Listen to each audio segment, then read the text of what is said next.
Greetings, friends, on the Cryptosphere channel. As we found out in yesterday's Week in Review video, in the next 7 days the markets will get their first tests of the Federal Reserve meeting minutes, and of course a lot of labor market data, plus other statistics.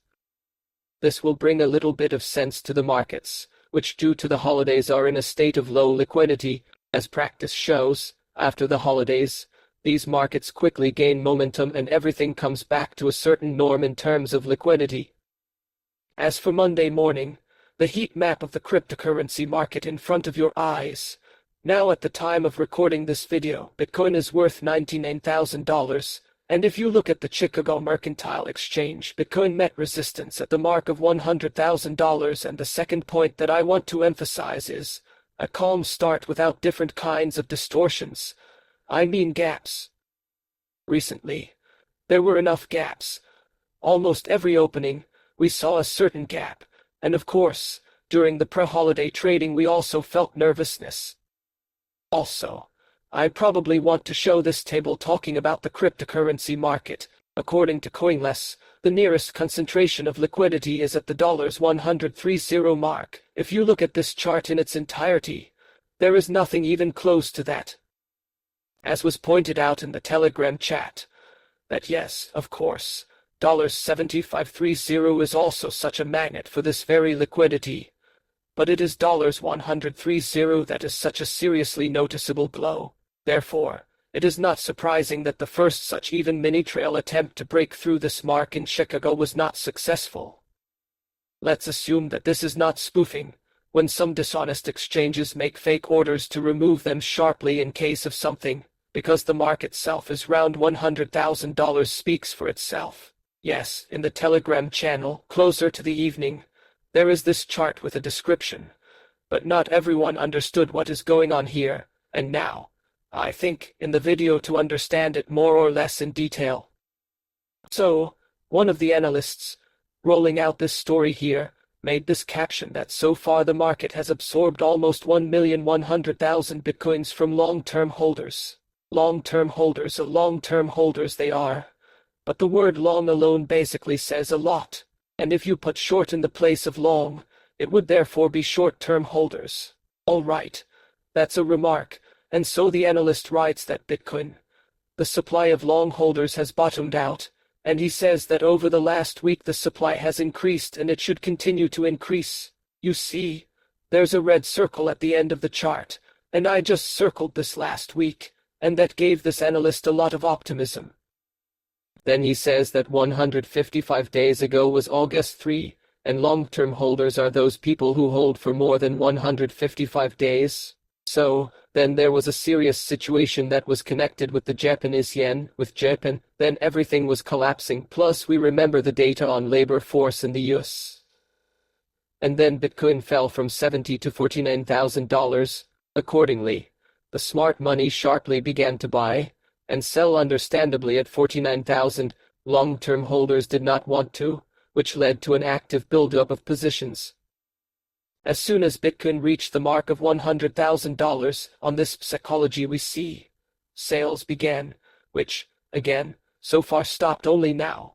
The selling has been very serious indeed, with long-term holders draining over 1 million liquid coins. That's MicroStrategy and BlackRock almost combined, and they have been gaining, if you take MicroStrategy into account, for more than 1 year. Apparently, these sales prevented Bitcoin from going further, but now the last week has given a reason for optimism. Naturally, I will try to watch this chart further. Let's hope that the supply of long-term holders will still grow, as the analyst hopes, and not a continuation of the cascading plum, which has been straightforward since October. In general, it turns out that when talking about Bitcoin, it is very difficult not to mention such a word as MicroStrategy or Michael Saylor. Even BlackRock is not in every video, but Saylor gets in every video because of reasons to talk about himself.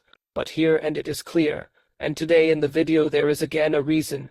Yesterday as usual, on Sunday he published the Seller Tracker site chart from January 5 and said that there is something wrong with this site, hinting that the next acquisition of MicroStrategy will be announced. Recall again, according to some banks, I talked about this yesterday, that in 2024 more than a quarter of all cryptocurrency market liquidity was coming from MicroStrategy money. Obviously some people will say, well, they are going to spill on the sailor purchases again. Maybe that's true. But if you extend the horizon to a year, who would mind that a quarter of the money from MicroStrategy has flowed into the crypto market? Well, if again the banks have not messed anything up there. Around 4 o'clock in the afternoon this is usually published.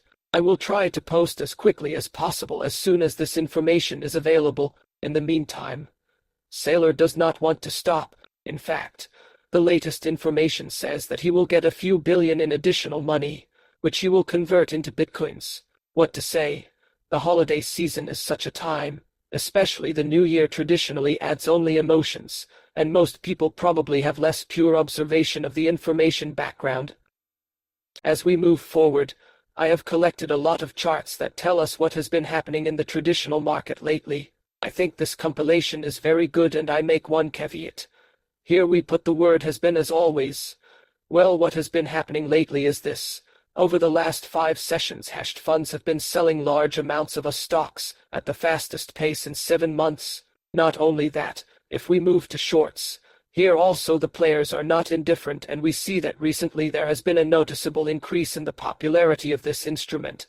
To say that it is the maximum for the year is not. But from 2022 the dynamics is obvious. But this is from such here are the alarming moments. On the other hand, we see that the consolidated stock position is very far from the extremes at the moment. Moving on to technology, and you can see the orange dot shows that mega growth equity positioning and technology positioning has fallen sharply.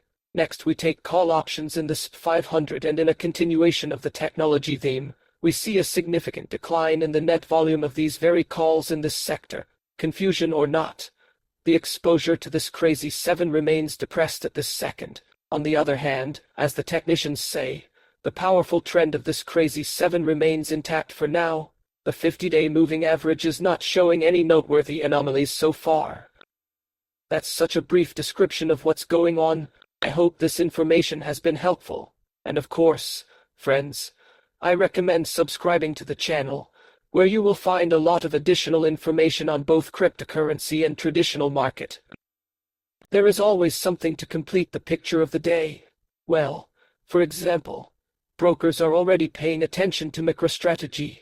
Basically, all the information is in front of your eyes, while positioning in altcoins will also be of interest to you. How the BlackRock ETH started against the background of other ETHs. Well, that's it for now. Cryptosphere channel has been with you. Subscribe if you are not subscribed yet for some reason. Click on the bell not to miss new videos. After all, there will be more and more interesting things to come. Bye bye.